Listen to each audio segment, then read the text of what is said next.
ku gane sai an taru, filin yaƙi shigar horarru, mun ga zaman cikin dawa sai kwaro, kaza ba ta kyankyasa ba zakaru, lallai kunnuwa abin sauraro, jama'a ne ado a filin taro, soyayyar ku ni da shi zan moru, na dau alkawari da shi zan rayu.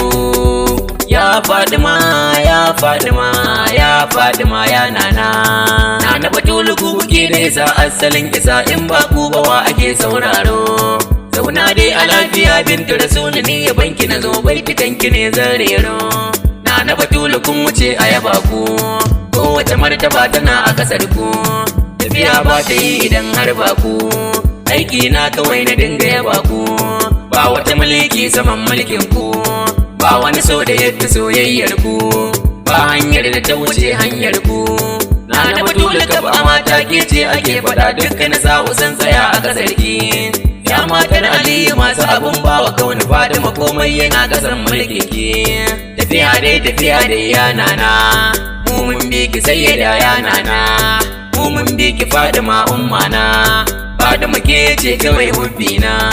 Tafiya dai a ya mabudi tsokar jikin Rasul Karima kice na zo fadar ki.